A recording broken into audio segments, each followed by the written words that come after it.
Hello, good morning all of you. सुप्रभात, खमा गणी, राम राम। एक बार फिर से आप सभी का ज्ञानविहार के इस यूट्यूब चैनल पे मैं सतीश कुमार हार्दिक स्वागत करता हूं। दोस्तों, आशा करता हूं कि आप लोग अपने घरों में स्वस्थ होंगे और इस महामारी से बचे होंगे। दोस्तों, हम लोग पढ़ रहे हैं इंडियन पॉलिटी, भारतीय राज व्यवस्था, और जिसमें हम लोग बात कर रहे हैं कॉन्स्टिट्यूंट असेंबली की, जिसके 3 पार्ट साथियों हम लोग ऑलरेडी डिस्कस कर चुके हैं। नेक्स्ट पार्ट पे जाने से पहले आप लोगों से 2 बातें शेयर करना चाहूँगा। बच्चों, आप लोगों ने जो पीछे की जितनी भी क्लासेस रही है उनको अपना बहुत सारा प्यार दिया, इसके लिए मैं आपका तहे दिल से हार्दिक स्वागत करता हूं, अभिनंदन करता हूं, बहुत बहुत शुक्रिया करता हूं। मित्रों, आज की जो क्लास रहने वाली है, आज की क्लास में हम लोग संविधान सभा की समितियों की बात करेंगे। जैसा कि मैंने आपको लास्ट क्लास में पहले ही बताया था कि हम लोग जो पार्ट 4 रहेगा उसमें हम लोग समितियों पर डिस्कस करेंगे, और यह भी कहा था कि आने वाली दोनों क्लासेस महत्वपूर्ण रहने वाली है, तो आप लोग बने रहिएगा। 2 बातें और आप लोगों को बताना चाहूँ कि जिन लोगों ने ज्ञानविहार का ये जो चैनल है हमारा, इसको सब्सक्राइब नहीं किया है तो उसको आप लोग सब्सक्राइब कीजिए, ताकि आप लोगों को सारे के सारे अपडेट्स मिल सके। जितनी भी क्लासेस हमारी चल रही है, आने वाले टाइम में आप लोगों को बहुत मज़ा आने वाला है। दोस्तों, अगर आप लोग अपने सरकारी नौकरी के सपने को पूरा करना चाहते हो तो ज्ञानविहार की जो पूरी टीम है उसके साथ जुड़िए। और जो बच्चे सब्सक्राइब ऑलरेडी कर चुके हैं उन्हें मैं यह कहना चाहूँगा कि आप लोग ज़्यादा से ज़्यादा शेयर करें और लोगों से सब्सक्राइब कराएं, ताकि आप लोग किसी की सरकारी नौकरी के सपने को पूरा करने में अपना योगदान दे पाएंगे। और जो बच्चे मेहनत कर रहे हैं उनसे मैं यही कहना चाहूँगा कि आप लोग कंटिन्यू अपने आप को मानसिक रूप से मजबूत बनाए रखें, मेहनत कीजिए, जी तोड़ मेहनत कीजिए। आपकी मेहनत ज़ाया नहीं जाएगी, व्यर्थ नहीं जाएगी, आपकी मेहनत आपको सफलता ज़रूर दिलाएगी। और जो बच्चे मेहनत नहीं कर रहे हैं, उन्हें लगता है कि जब एग्ज़ाम होगा उससे पहले हम लोग थोड़ा बहुत पढ़ेंगे, एग्ज़ाम निकाल लेंगे, तो आप लोगों को एक बात कहना चाहूँगा कि यूं ही नहीं मिलते सोचने से तमन्नाओं के शहर, जनाब बहुत सफ़र तय करना पड़ता है मंजिल को पाने के लिए। इसी के साथ शुरू करते हैं हमारा आज का टॉपिक, संविधान सभा की समितियाँ। चलिए शुरू करते हैं। जल्दी से जल्दी सभी बच्चे जुड़ जाइए। सभी को गुड मॉर्निंग, राम राम भाई, राम राम। चलिए शुरू करते हैं। इंडियन पॉलिटी, भारतीय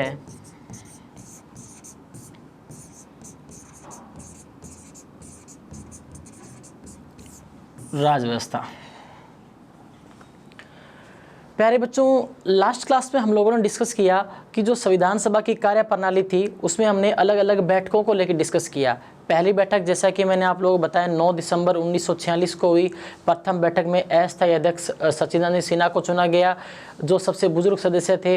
पहली बैठक में 207 सदस्यों ने भाग लिया, 9 महिलाएं उपस्थित रही। प्रथम बैठक का बहिष्कार मुस्लिम लीग ने किया, और साथ ही साथ एक शानदार जो कमेंट आया, आलोचना हुई इंग्लैंड के भूतपूर्व प्रधानमंत्री विंस्टन चर्चिल के द्वारा, जिन्होंने प्रथम बैठक को बिना दुल्हन की शादी कहा।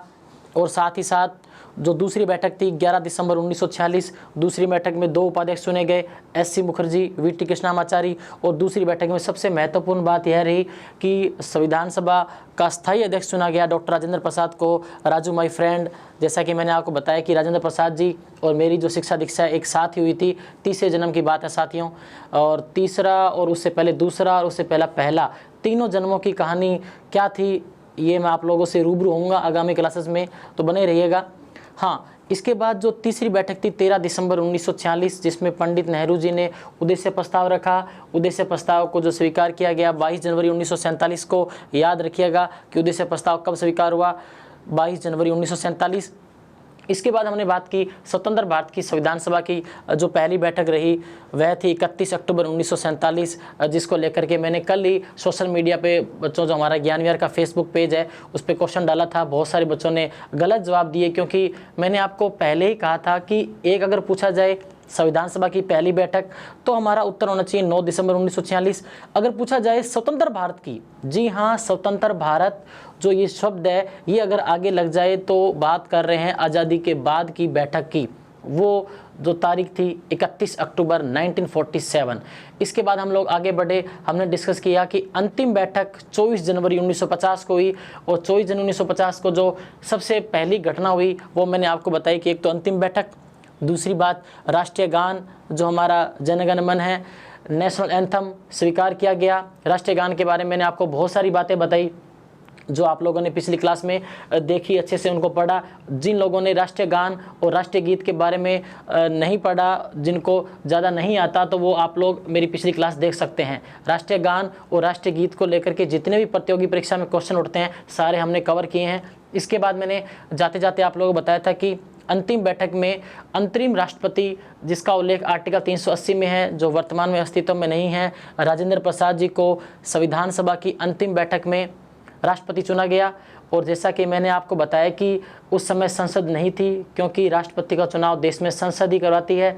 तो जो संविधान सभा थी वह दो रूपों में कार्य कर रही थी, एक तो संविधान के निर्माण को लेकर के जो उसका मुख्य उद्देश्य था, दूसरा संसद के रूप में। तो जब संविधान सभा की बैठक संसद के रूप में होती थी तब इसकी अध्यक्षता मैंने आपको बताया गणेश वासुदेव मावलेकर, जो हमारे लोकसभा के प्रथम अध्यक्ष भी रहे, लोकसभा स्पीकर। और साथ ही साथ जब संविधान सभा की बैठक संविधान के निर्माण को लेकर के होती थी तब इसकी अध्यक्षता डॉक्टर राजेंद्र प्रसाद करते थे, और वे निर्वाचित थे, ये बात मैंने आपको बताई। इसके बाद आगे का सफ़र हम लोग तय करेंगे। जो हमारा संविधान सभा से रिलेटेड चौथा पॉइंट था, पहला डिमांड जो हमने पार्ट फर्स्ट में पूरा किया, दूसरा उसका गठन 1946 की कैबिनेट मिशन योजना के आधार पे, तीसरा वर्किंग जिसमें हमने बैठ के डिस्कस की। संविधान सभा का आज ये चौथा पार्ट है, इसमें हम लोग डिस्कस करेंगे समितियों को लेकर के, कमेटीज़ को लेकर के। साथियों, अलग अलग कमेटीज़ के नाम को डिस्कस करेंगे और उनके अध्यक्ष को डिस्कस करेंगे। क्वेश्चन आता है, एक आदि समिति देगा, उसका अध्यक्ष पक्का पूछेगा, तो ये समितियों का निर्माण क्यों हुआ, चलिए शुरू करते हैं।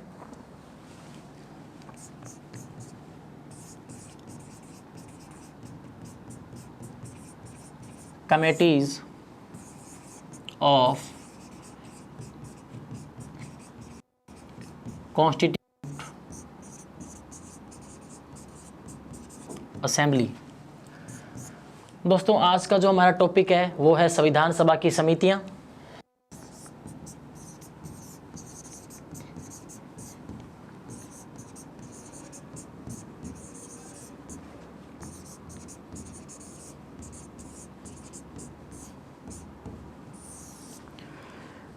समितियां क्यों बनी? समितियों का जो मुख्य उद्देश्य था वो था संविधान निर्माण में अपनी अहम भूमिका निभाना। तो चलिए दोस्तों शुरू करते हैं कि ये सफ़र कहाँ से शुरू हुआ। आप लोगों को मैंने संविधान सभा की तीसरी बैठक में बारे बताया था। तीसरी बैठक जो 13 दिसंबर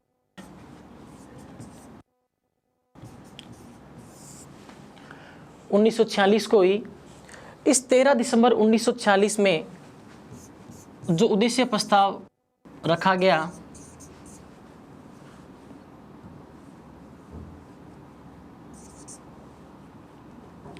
जो हमारा उद्देश्य प्रस्ताव जिसे हमने इंग्लिश में ऑब्जेक्टिव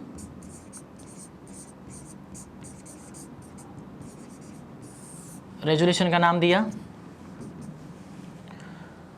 दोस्तों, तीसरी बैठक 13 दिसंबर 1946 को हुई जिसमें एक उद्देश्य प्रस्ताव रखा गया, और उद्देश्य प्रस्ताव रखने वाला जो शख्स था, जो व्यक्ति था, मैंने आपको बताया पंडित जवाहरलाल नेहरू।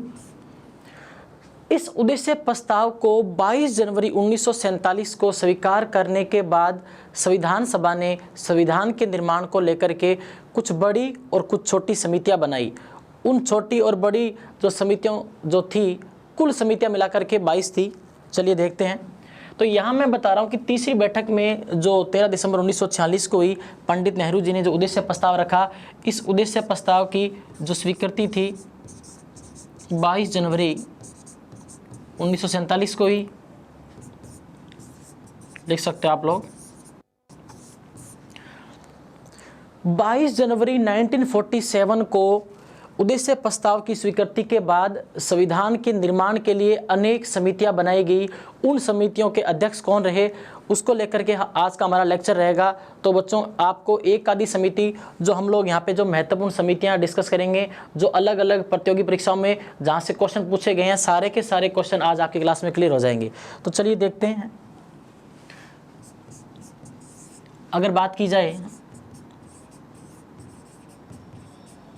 संविधान सभा में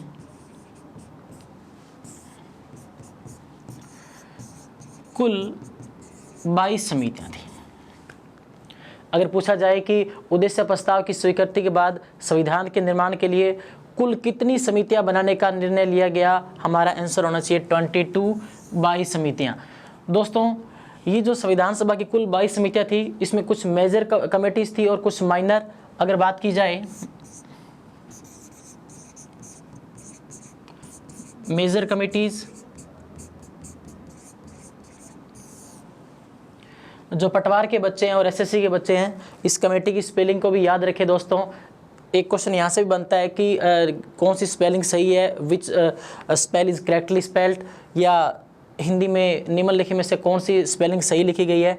तब आपको 4 ऑप्शन दिए जाएंगे कमेटीज़ के अलग अलग। आप लोग ध्यान रखें, MM, T और EE आता है। तो पटवार में यहाँ से क्वेश्चन बनेगा कि एक आधी स्पेलिंग आपसे पूछेगा ही पूछेगा कि 4 स्पेलिंग दी जाएगी कि एक सही बताएं।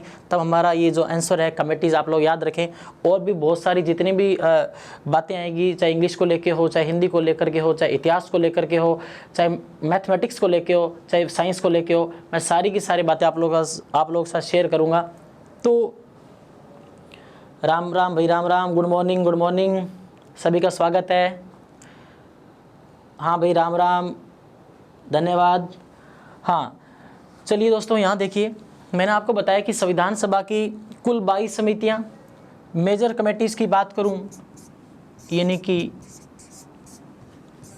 बड़ी समितियों की बात करूँ, बड़ी समितियाँ थी 8। संविधान सभा ने संविधान के निर्माण को लेकर के जो मेजर कमेटीज़ बनाई, उनकी संख्या 8। और माइनर कमेटीज़ की बात करूं,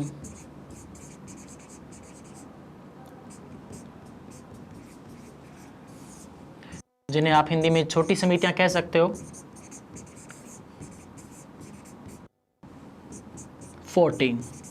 14। तो आप लोग देख पा रहे हो 8 + 14 = 22। संविधान के निर्माण के उद्देश्य को पूरा करने के लिए संविधान सभा ने कुछ बड़ी और कुछ छोटी समितियों का गठन किया, जिसमें 8 बड़ी और 14 समितियां थी। तो दोस्तों याद रखें कि ये जो छोटी और बड़ी समितियां थी, सबका एक ही टारगेट था, संविधान का निर्माण करना। तो हम लोग अभी डिस्कस करेंगे कि जो महत्वपूर्ण कमेटीज़ थे, उनके अध्यक्ष और उनके नाम। चलिए आगे बढ़ते हैं। सबसे पहले बात करते हैं प्रांतीय संविधान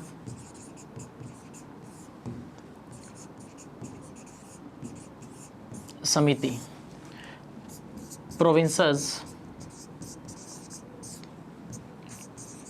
कॉन्स्टिट्यूशन कमेटी। बहुत अच्छा क्वेश्चन बनता है साथियों यहाँ से कि प्रांतीय संविधान समिति के अध्यक्ष का नाम बताओ। तो आप लोग याद रखें,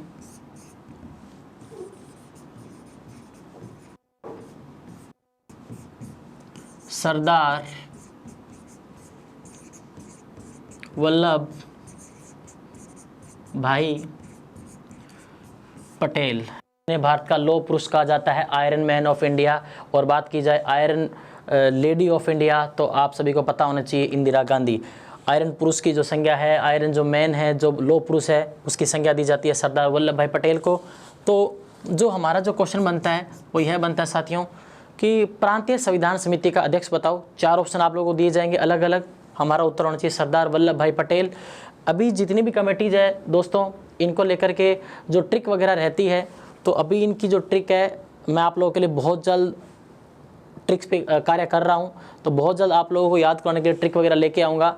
जब हम लोग एक अलग से सेगमेंट लेके आएंगे विविध का, एक अलग से वीडियोस जो ट्रिक्स का ही रहेगा कम्प्लीटली, बहुत जल्द मैं आप लोगों के बीच लेके आऊँगा। तो यहाँ हम लोग बात कर रहे हैं प्रांतीय संविधान समिति का अध्यक्ष कौन, सरदार वल्लभ भाई पटेल। सरदार वल्लभ भाई पटेल से एक बात और आपको बता दूं कि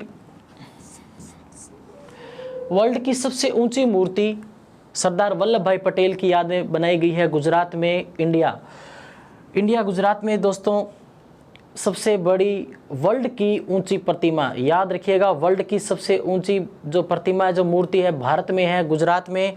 और किसकी याद में बनाई गई है दोस्तों? सरदार वल्लभ भाई पटेल। अगर ऊंचाई की बात करूं 182 मीटर, 182 मीटर। और अगर आधार सहित बात की जाए तो याद रखें 240 मीटर। और ये जो मूर्ति है, ये जो प्रतिमा है, इसका नाम है स्टैचू ऑफ यूनिटी, याद रखिएगा, स्टैचू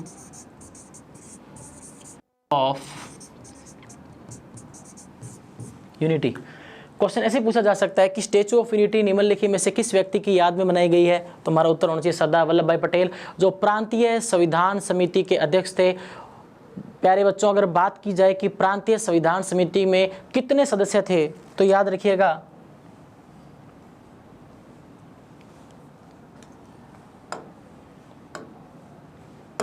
सदस्य बात करूं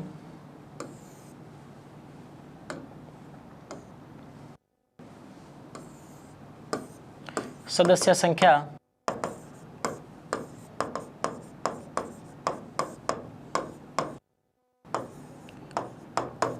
25। बहुत अच्छा क्वेश्चन बनेगा कि प्रांतीय संविधान समिति के सदस्यों की संख्या बताओ 25। जितनी भी समितियां हैं प्यारे बच्चों, अगर उनमें अलग अलग सदस्यों की संख्या पूछता है जो महत्वपूर्ण है, हालांकि सारी की सारी समितियों से क्वेश्चन नहीं पूछेगा कि सभी समितियों में से अध्यक्ष वगैरह पूछे जाएं, जो महत्वपूर्ण है, जिनके सदस्य संख्या पूछी जा सकती है, उन सब के बारे में आपको बताऊंगा। तो पहला जो हमारा जो कमेटी है, जो पहली समिति है, याद रखें प्रोविंसेस कॉन्स्टिट्यूशन कमेटी। प्रांतीय संविधान समिति का अध्यक्ष कौन? सरदार वल्लभ भाई पटेल। सदस्यों की संख्या कितनी? 25। सरदार वल्लभ भाई पटेल को भारत का लौह पुरुष की संज्ञा दी जाती है। इनकी याद में वर्ल्ड की सबसे ऊंची प्रतिमा Statue of Unity, Gujarat, Bharat. ऊंचाई पूछे तो 182 मीटर। आधार सहित अगर ऊंचाई पूछी जाए तो 240 मीटर। पहली कमेटी के बारे में जानने के बाद नेक्स्ट कमेटी की बात। नेक्स्ट कमेटी है बच्चों अल्पसंख्यक व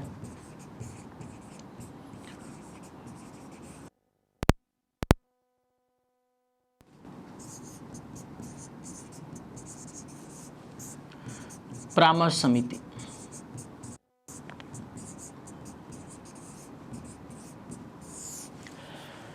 अल्पसंख्यक व मूल अधिकारों संबंधी परामर्श समिति के अध्यक्ष की बात की जाए तो हमारा वही जवाब जो इससे पहले हमने प्रांतीय संविधान समिति के अध्यक्ष की बात की, सरदार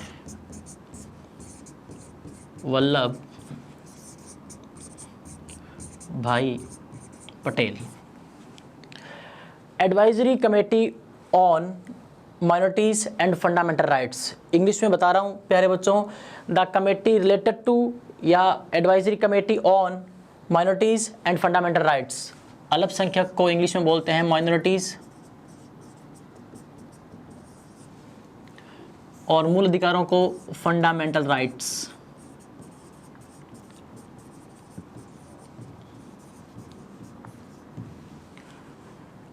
अगर पूछा जाए अल्पसंख्यक व मूल अधिकारों संबंधी परामर्श समिति के अध्यक्ष का नाम बताओ, सरदार वल्लभ भाई पटेल। ये जो समिति है इसमें 2 उप समितियां बनाई गई, 2 सब कमेटीज बनाई गई। यहां से भी क्वेश्चन पूछा जा सकता है। तो अगर बात की जाए अल्पसंख्यक सब कमेटी,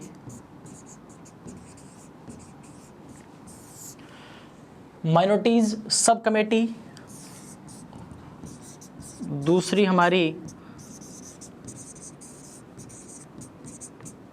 मूल अधिकारों संबंधी उप समिति, इनके अध्यक्ष भी पूछे जा सकते हैं। तो अल्पसंख्यक की बात करूं तो इसका जो अध्यक्ष था बच्चों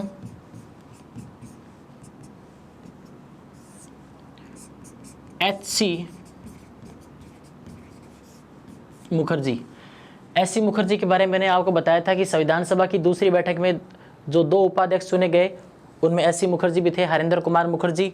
अगर आप लोगों से पूछा जाए अल्पसंख्यक का मूल अधिकारों संबंधी परामर्श समिति, तो हमारा उत्तर होना चाहिए सरदार वल्लभ भाई पटेल। गलती ना करें प्यारे बच्चों, क्योंकि अगर आप लोगों से पूछा जाता है कि अल्पसंख्यक उप समिति, एक सीधा पूछा जाए अल्पसंख्यक समिति का अध्यक्ष तो सरदार वल्लभ भाई पटेल, अल्पसंख्यक उप समिति एस.सी. मुखर्जी, हरेंद्र कुमार मुखर्जी, और मूल अधिकारों संबंधी परामर्श समिति अध्यक्ष रहा जे.बी. कृपलानी। जे.बी. कृपलानी का संबंध झंडा समिति से भी है, हम लोग अभी डिस्कस करेंगे। आप लोग ये 2 पॉइंट अच्छे से नोट कर लीजिएगा, आप लोग स्क्रीनशॉट ले सकते हो, क्योंकि ये जो 2 कमेटीज़ है यहाँ से बच्चों को फंसाया जा सकता है कि जो क्वेश्चन का लेवल है टफ किया जा सकता है। नॉर्मली बच्चों को याद रहता है कि अल्पसंख्यक व मूल अधिकारों संबंधी जो परामर्श समिति है उसका अध्यक्ष Sardar Vallabh Bhai Patel. If I talk about minorities sub committees then answer should be, जो प्रेसिडेंट है एस.सी. मुखर्जी, और मूल अधिकारों संबंधी उप समिति की बात की जाए जे.बी. कृपलानी। आप लोग स्क्रीनशॉट ले लीजिए, आपके पास 2 से 3 सेकंड का टाइम है, और जिन बच्चों के पास टाइम नहीं है वो वीडियोस को बाद में रिप्ले आप लोग करके देख सकते हो। नेक्स्ट कमेटी की ओर बढ़ते हैं। जनजातीय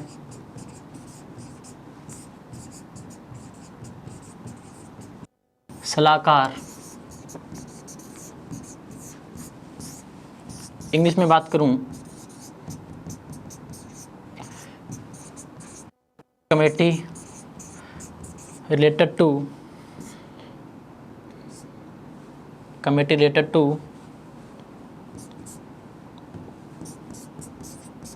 advisory on ट्राइबल।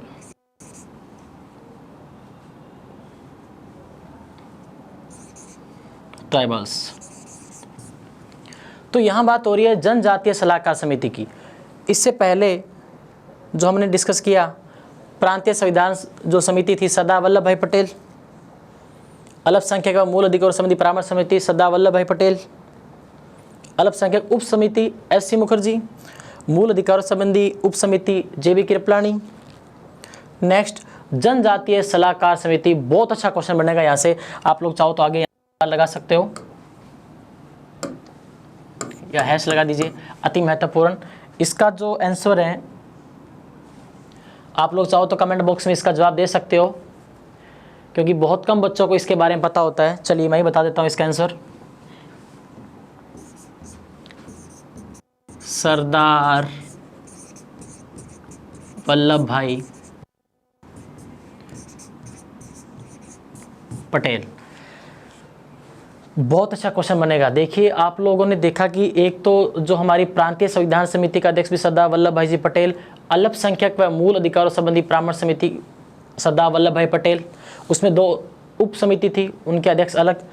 तीसरी जो सरदार वल्लभ भाई पटेल ने जिस समिति की अध्यक्षता की, जनजातीय सलाहकार समिति, याद रखिएगा प्यारे बच्चों, बहुत अच्छा क्वेश्चन बनेगा। अभी तक हम लोगों ने 3 कमेटियों पर डिस्कस कर चुके हैं। नेक्स्ट जो बात की जाए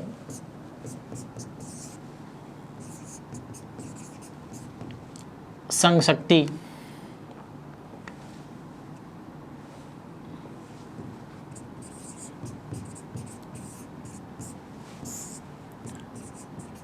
समिति, फिर बात की जाए संघ संविधान समिति, इंग्लिश में बात तो बच्चों यूनियन पावर, आगे कमेटी हो जाएगा।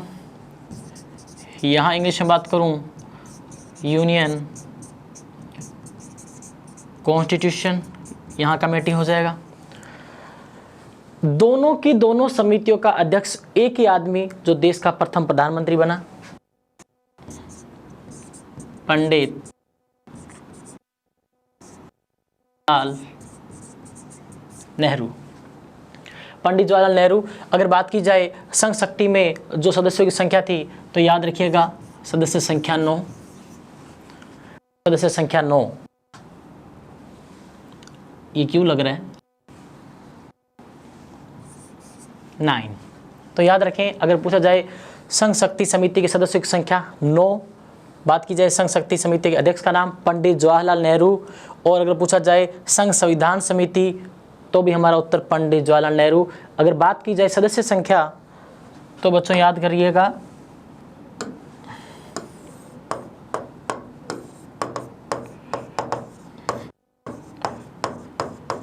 इसकी सदस्य संख्या 15। बहुत अच्छा क्वेश्चन बनेगा कि संघ संविधान समिति की सदस्य संख्या बताइए। 15 अलग अलग ऑप्शंस यहाँ से बनाएंगे, 15, 14, 18, 22 वटेवर, अपना आंसर होना चाहिए 15।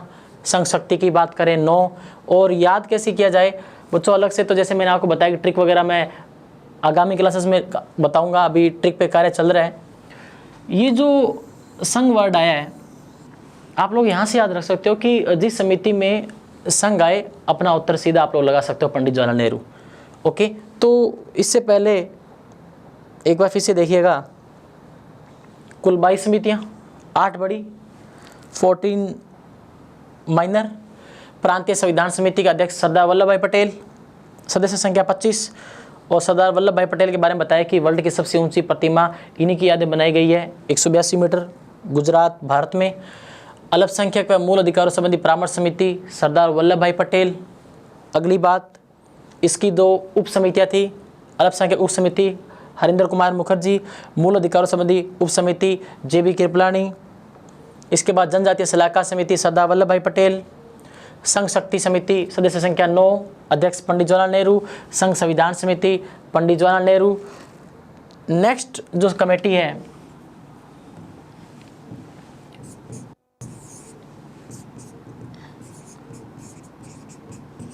राज्यों संबंधी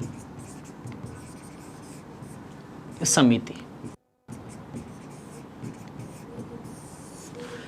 राज्यों संबंधी समिति इंग्लिश में आप लिख सकते हो स्टेट्स कमेटी। इसका अध्यक्ष भी बच्चों पंडित जवाहरलाल नेहरू। आप लोगों ने देखा कि मैंने 3 समितियों के अध्यक्ष सरदार वल्लभ भाई पटेल को बताया। इसके बाद बैक टू बैक 3 कमेटीज, 2 का पंडित जवाहरलाल नेहरू और तीसरी का भी पंडित जवाहरलाल नेहरू। बात की जाए सदस्य संख्या की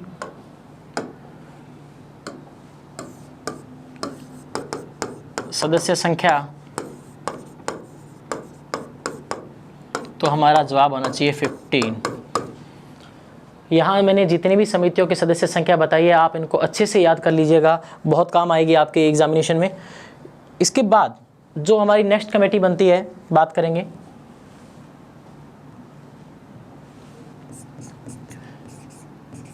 प्रक्रिया समिति,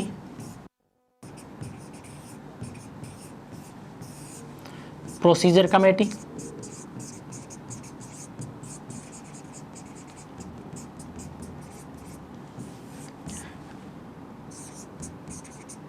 Rajendra Prasad, doctor. Procedure committee के अध्यक्ष की बात की जाए, प्रक्रिया समिति के अध्यक्ष की बात की जाए तो हमारा जवाब होना चाहिए डॉक्टर राजेंद्र प्रसाद। राजेंद्र प्रसाद जी की बात करूं तो एक समिति और थी,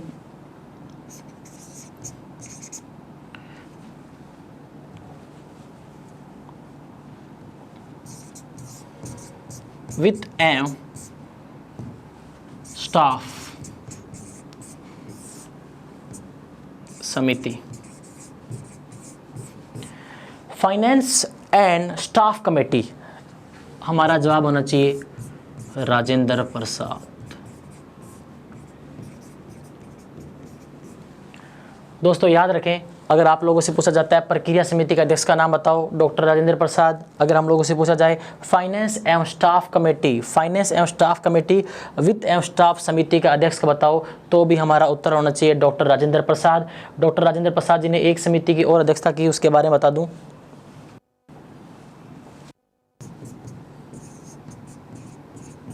झंडा तदर्थ समिति, एडहॉक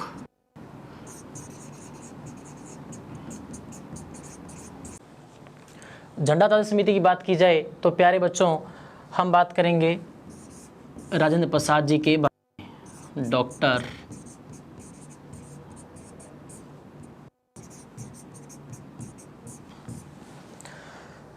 झंडा समिति को लेकर के आपके साथ एक बात शेयर करना चाहूँगा कि कभी कभार एक बार एग्जाम में पूछा गया कि झंडा समिति के अध्यक्ष का नाम बताओ, उसमें उत्तर था JB कृपलानी। अब झंडा समिति को लेकर के दो कमेटीज के बारे में जो क्वेश्चन उठता है कि एक तो झंडा तदर्थ समिति, अगर डायरेक्टली पूछा जाए कि झंडा तदर्थ समिति, answer should be doctor Rajendra Prasad. सीधा पूछा जाए झंडा समिति का अध्यक्ष बताओ, तो अगर ऑप्शन में JB कृपलानी और राजेंद्र प्रसाद दोनों हैं तब हम लोग चाहेंगे डॉक्टर राजेंद्र प्रसाद के साथ। अगर ऑप्शन में झंडा समिति का अध्यक्ष JB कृपलानी है और राजेंद्र प्रसाद जी का जिक्र नहीं किया गया है तो आप लोग JB कृपलानी के साथ जाइए, क्योंकि JB जो कृपलानी जी थे उन्होंने भी झंडा को लेकर के जो सब कमेटी बनी उनमें वो अध्यक्ष रहे। इसलिए आप लोगों को मैं कह रहा हूँ कि अगर झंडा तदर्थ समिति पूछा जाए तो डॉक्टर राजेंद्र प्रसाद। अगर क्वेश्चन पूछने वाले ने सीधा पूछ लिया कि झंडा समिति का अध्यक्ष बताओ और उसमें 4 ऑप्शन दे दिए कि JB कृपलानी भी है, राजेंद्र प्रसाद भी है, तब हमारा उत्तर होना चाहिए डॉक्टर राजेंद्र प्रसाद। आप राजेंद्र प्रसाद जी के साथ जाएं। अगर ऑप्शन में राजेंद्र प्रसाद जी नहीं है तो कहीं दिक्कत नहीं आने वाली, तब हमारा उत्तर होना चाहिए JB कृपलानी। यहाँ आप लोगों ने देखा मैंने आपको स्टार्टिंग की 3 कमेटी के अध्यक्ष बताए, सरदार वल्लभ भाई पटेल, फिर 3 कमेटी और आई नेहरू जी, फिर 3 कमेटी और आई राजेंद्र प्रसाद जी। आप लोग देख सकते हैं प्रक्रिया समिति डॉक्टर राजेंद्र प्रसाद, फाइनेंस एवं स्टाफ जो कर्मचारी समिति है राजेंद्र प्रसाद, झंडा तदर्थ समिति राजेंद्र प्रसाद। इसके बाद साथियों बात करें कार्य संचालन समिति, इंग्लिश में बात करूं बिजनेस कमेटी। मैंने आप लोगों को इंट्रोडक्शन क्लास में बताया था कि आप लोग पूरी की पूरी एक किताब पढ़ने वाले हो प्यारे बच्चों। जो बच्चे जितने भी प्रतियोगी परीक्षा की तैयारी कर रहे हैं वो ज़्यादा से ज़्यादा अगर आप लोग इन वीडियोस को देखोगे, ज्ञान विहार के जितने भी पॉलिटिक्स के वीडियोस है, अगर आप लोगों ने एक बार देख लिया तो आपका कोई भी क्वेश्चन नहीं रुकने वाला। अगर आप लोग पॉलिटी रिलेटेड जितने भी क्वेश्चन करना चाहते हो तो जैसा कि मैंने आपको कहा कि आप पूरी किताब पढ़ने वाले हो, इतना डाटा आप लोगों को दूंगा कि आपका कोई क्वेश्चन नहीं अटकेगा। तो यहाँ हम बात कर रहे हैं कार्य संचालन समिति की, बिजनेस कमेटी की। अध्यक्ष KM मुंशी।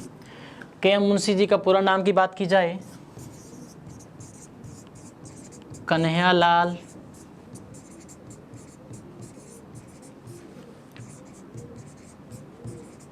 माणिक्यलाल मुंशी। इन्हें भारतीय संविधान के इतिहासकार की संज्ञा भी दी जाती है। हम लोग बात करेंगे जब हम संविधान से रिलेटेड महत्वपूर्ण तथ्यों पे डिस्कस करेंगे। तो अगर पूछा जाए कार्य संचालन समिति का अध्यक्ष तो हमारा उत्तर होना चाहिए KM मुंशी। अब बात करेंगे सबसे महत्वपूर्ण समिति की।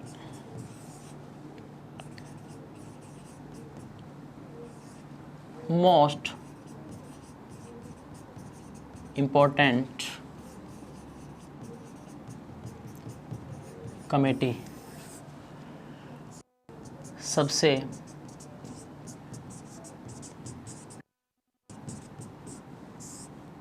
महत्वपूर्ण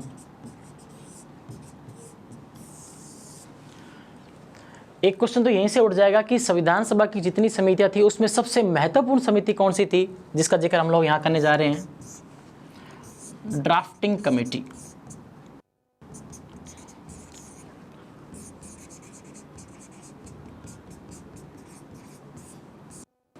हिंदी में प्रारूप समिति।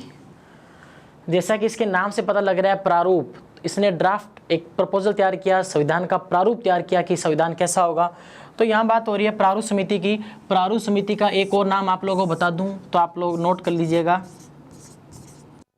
इसी को पांडुलेखन समिति कहा जाता है।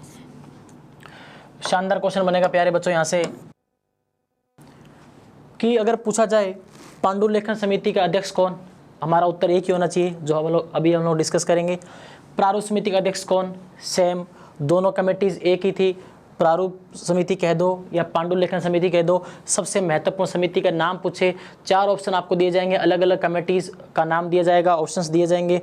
हमारा उत्तर होना चाहिए प्रारूप समिति, ड्राफ्टिंग कमेटी या ड्राफ्ट कमेटी कह दो। अब बात की जाए प्रारूप समिति की, तो अगर जो इसका इतिहास है,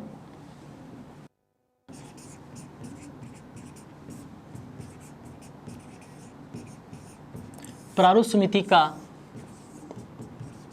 निर्माण कैसे हुआ, जो क्वेश्चन बनता है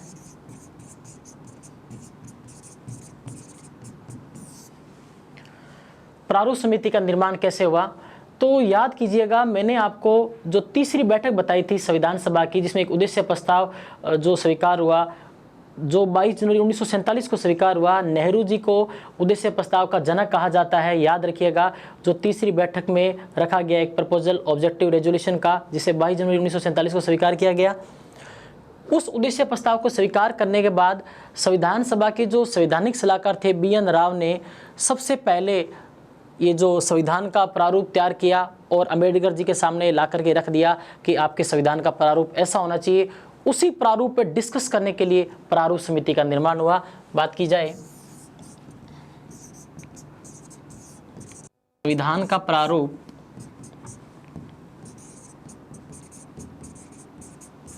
फर्स्ट ऑफ ऑल सर्वप्रथम BN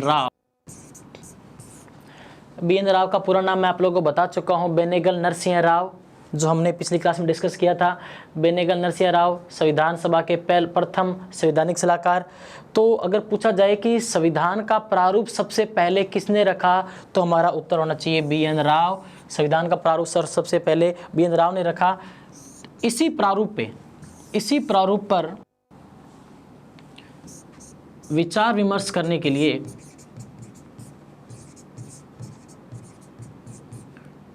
विचार हेतु प्रारूप समिति का निर्माण हुआ। याद रखिएगा कि जो BN राव जी जो संविधान सभा के प्रथम संवैधानिक सलाहकार थे, उनके द्वारा जो प्रारूप संविधान का रखा गया, उसी प्रारूप पे डिस्कस करने के लिए कि संविधान कैसा होगा, तो प्रारूप समिति का निर्माण हुआ। आप लोग याद रखिएगा संविधान का सबसे पहले जो प्रारूप है किसने प्रस्तुत किया, BN राव ने। इसी प्रारूप पे डिस्कस करने के लिए प्रारूप समिति का निर्माण हुआ। बात की जाए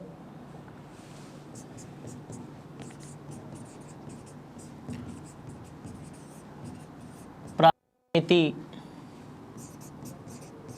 या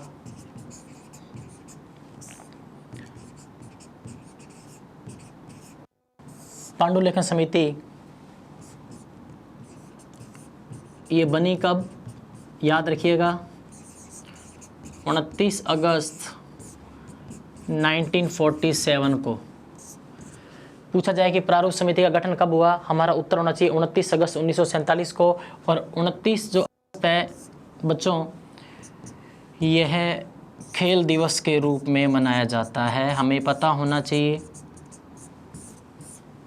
खेल दिवस मेजर ध्यानचंद की याद में मनाया जाने वाला ये दिन, और हम लोग सभी जानते हैं कि जो मेजर ध्यानचंद जी थे, भारत में हॉकी के जादूगर की संज्ञा दी जाती है, हॉकी का जादूगर कहलाता है मेजर ध्यानचंद, जिसकी याद में प्रतिवर्ष 29 अगस्त को खेल दिवस मनाया जाता है। तो आप लोग याद रखें कि जो प्रारूप समिति है, जो पांडुलेखन समिति है, इसका निर्माण, इसका गठन कब हुआ, खेल दिवस के दिन, खेल दिवस 29 अगस्त 1947 को।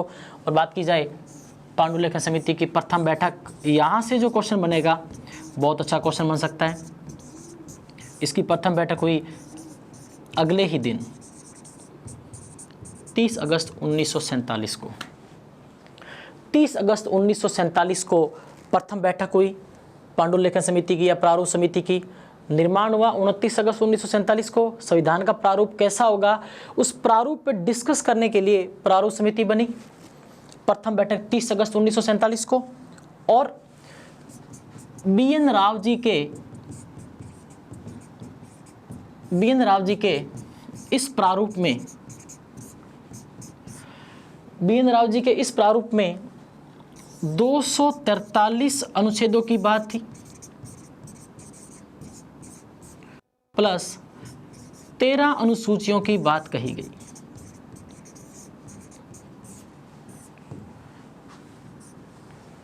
तो बी.एन. राव जी का कहना था कि जो संविधान हमारा जो बनेगा, जो प्रारूप होगा, उसमें 243 तो अनुच्छेद होने चाहिए और 13 अनुसूचियों का जिक्र किया गया।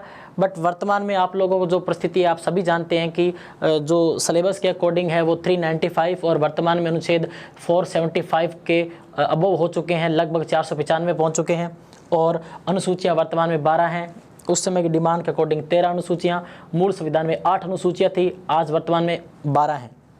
तो बी.एन. राव जी के द्वारा जो प्रारूप पेश किया गया, उस प्रारूप में 243 आर्टिकल्स की बात थी और 13 शेड्यूल्स। अनुच्छेदों का आप लिख सकते हो आर्टिकल्स और अनुसूचियों को हम बोलते हैं शेड्यूल्स। अब दोस्तों बात करते हैं अध्यक्ष की। अगर बात की जाए प्रारूप समिति अध्यक्ष, तो हमारा जवाब होना चाहिए डॉक्टर भीमराव रामजी अंबेडकर।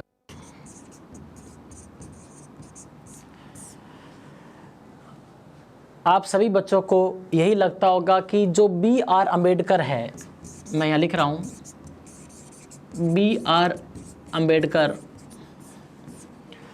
हमारे संविधान के निर्माता, संविधान का जनक, संविधान की जनक जननी अंबेडकर जी को कहा जाता है। तो यहाँ बात हो रही है कि जो प्रारूप समिति है उसका अध्यक्ष डॉक्टर भीमराव रामजी अंबेडकर। मैंने यहाँ बताया कि ज़्यादातर बच्चों को नहीं पता होता कि B.R. अंबेडकर जी का पूरा नाम क्या है। आप लोगों को लगता है कि B से भीम, R से राव, आगे अंबेडकर। बच्चों गलत जवाब है ये आप लोगों का। पूरा नाम याद रखिएगा, B से बनता है भीमराव, R से बनता है राम जी। तो डॉक्टर भीमराव रामजी अंबेडकर B.R. अंबेडकर का पूरा नाम था। बात की जाए प्रारूप समिति या पांडुलिखन समिति के अध्यक्ष की, हमारा उत्तर होना चाहिए डॉक्टर भीमराव रामजी अंबेडकर। इस समिति में कुल सदस्य संख्या थी 7। यह भी क्वेश्चन पूछा गया है कि जो प्रारूप समिति है सदस्य संख्या बताइए। तो हमारा जो जवाब होना चाहिए 7 और ये 7 अध्यक्ष को मिलाकर के इंक्लूडिंग प्रेसिडेंट। तो आप लोग देख पा रहे हैं कि सबसे महत्वपूर्ण समिति प्रारूप समिति, या दूसरे शब्दों में इसको पांडुलिखन समिति कहा जाता है। इसका जो गठन हुआ 29 अगस्त 1947 को निर्माण हुआ। प्रथम बैठक 30 अगस्त 1947 को। 29 अगस्त को मनाते हैं खेल दिवस। प्रारूप समिति, ये जो प्रारूप था प्रारूप समिति का, सबसे पहले B.N. राव जी को इधर रखा गया। इसमें इन्होंने ये बोला कि 243 अनुच्छेद होने चाहिए और 13 अनुसूचियों का जिक्र किया इन्होंने। इसके बाद हमने बात की कि प्रारूप समिति का अध्यक्ष कौन, डॉक्टर भीमराव रामजी अंबेडकर। और प्रारूप समिति के सदस्य संख्या पूछे, जी हाँ सदस्य संख्या की बात कर रहा हूँ मैं, 7 अध्यक्ष सहित। अध्यक्ष आप लोगों के सामने है। फिर जो अगला क्वेश्चन उठता है प्यारे बच्चों, वो उठता है कि निम्नलिखित में से कौन प्रारूप समिति में शामिल नहीं था। तो नहीं था, इसका जवाब हम तभी दे पाएंगे जब हमें प्रारूप समिति के बाकी सारे सदस्यों के नाम पता हो। तो चलिए डिस्कस करते हैं प्रारूप समिति के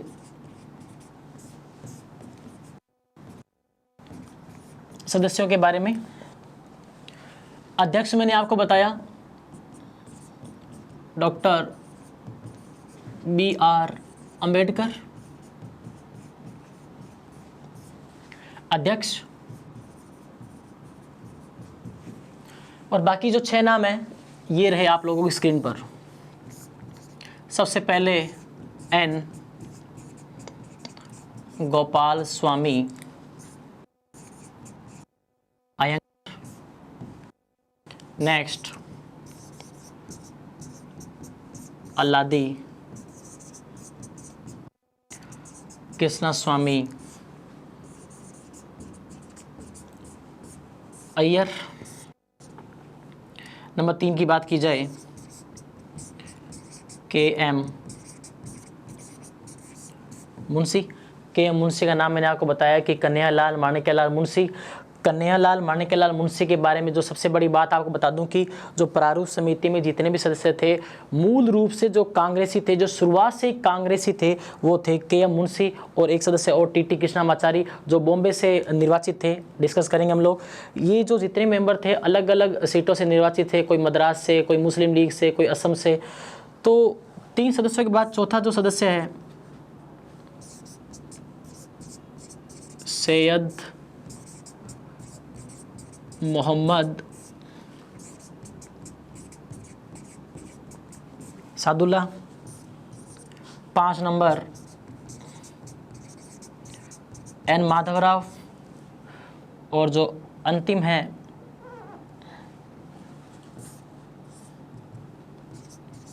टी कृष्णा माचारी। ये है हमारे 6 सदस्य और 7वें अम्बेडकर जी। अभी मैंने आपको बताया कि प्रारूप समिति की सदस्य संख्या 7। अध्यक्ष की बात करें डॉक्टर भीमराव रामजी अम्बेडकर।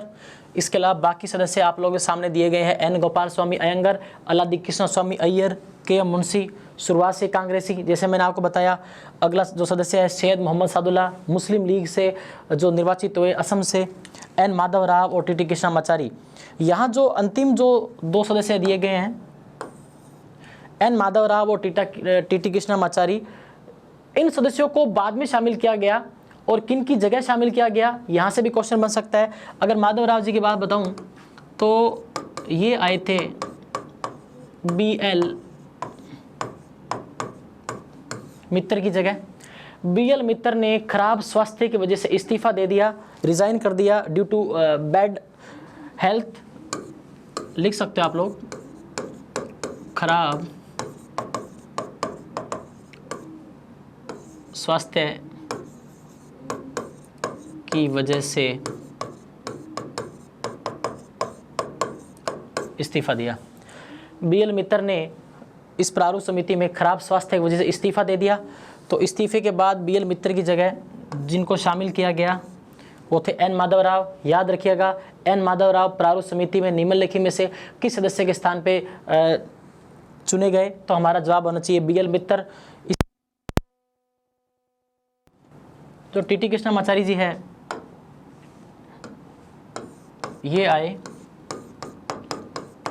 DP खेतान की जगह।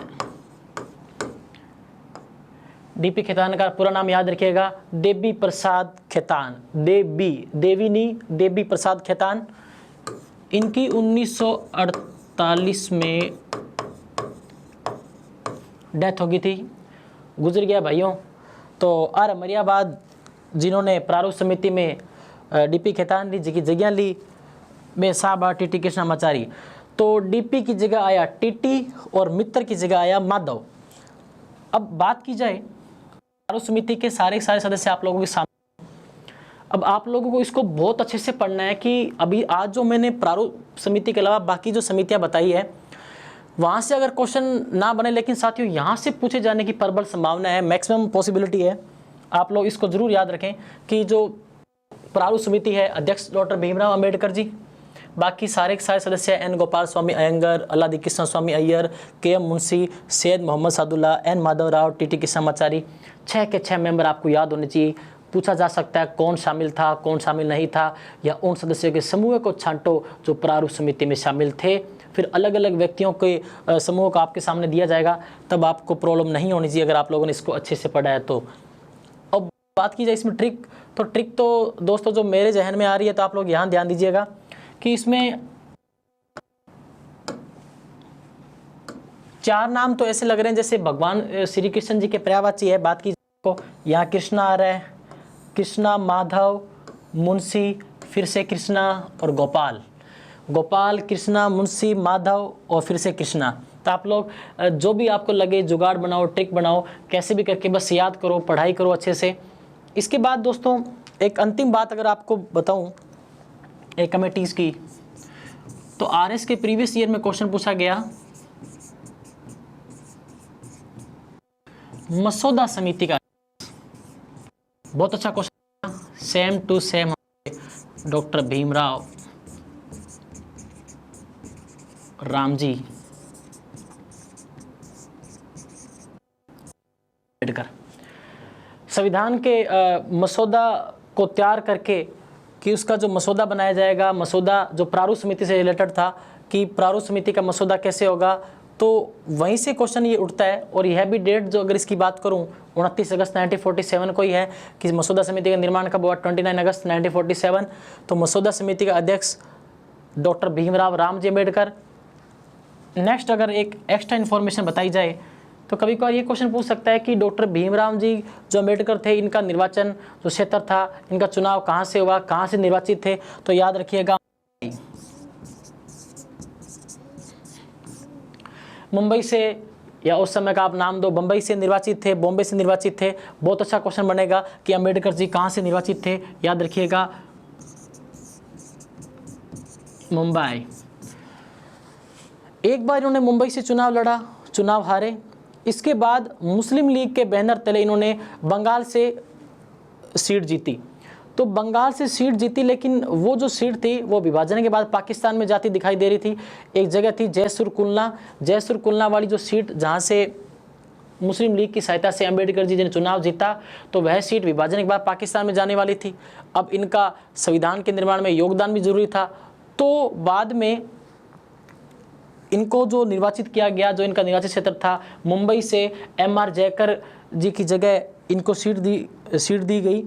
तो याद रखिएगा कि जो हमारे भीमराव अम्बेडकर जी है, इनका निर्वाचन कहाँ से था, मुंबई से। बंगाल से चुनाव जीते, सीट चली गई पाकिस्तान में। उसके बाद फिर से मुंबई से इनको सदस्य चुना गया, क्योंकि संविधान में इनका योगदान बहुत बेहद ज़रूरी था। और आज लोग हम जानते हैं कि हमारे संविधान के निर्माता जनक जो है अम्बेडकर जी को ही कहा जाता है। तो आज जो हमने डिस्कस किया है प्यारे बच्चों, एक बार फिर से आप लोगों को मैं रिवाइज करवा दूं। हाँ जी, प्रारूप जो समिति थी वो सबसे महत्वपूर्ण समिति थी। सबसे पहली समिति प्रांतीय संविधान समिति, 8 छोटी 14 बड़ी, कुल समितियों की संख्या पूछे 22। और अगली बात बताई मैंने आपको कि सरदार वल्लभ भाई पटेल की याद में सबसे ऊंची प्रतिमा बनाई गई है। प्रांतीय संविधान समिति सदस्य संख्या 25। अल्पसंख्यक मूल अधिकारों संबंधी परामर्श समिति सरदार वल्लभ भाई पटेल। अल्पसंख्यक उप समिति S.C. मुखर्जी। मूल अधिकारों संबंधी उप समिति J.B. कृपलानी। जनजातीय सलाहकार समिति सरदार वल्लभ भाई पटेल। संघ शक्ति, संघ संविधान एंड जो सदस्य संख्या थी 9 और 15, उत्तर हमारा पंडित जवाहरलाल नेहरू। राज्यों संबंधी समिति का अध्यक्ष पंडित जवाहरलाल नेहरू, सदस्य संख्या 15। प्रक्रिया समिति डॉक्टर राजेंद्र प्रसाद।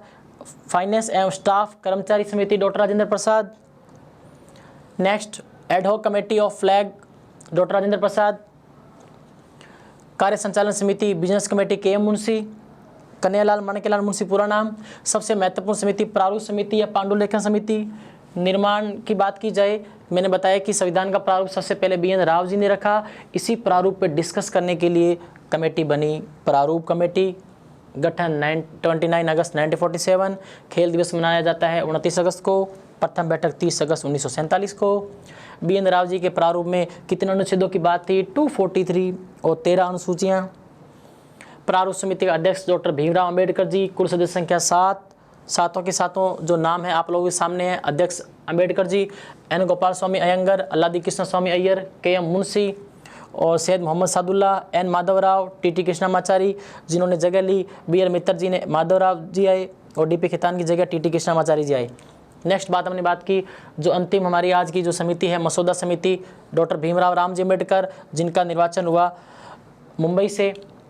अंतिम एक बात बताऊं आपको,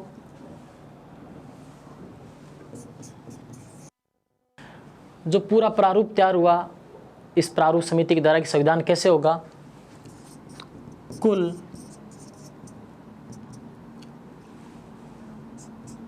114 दिन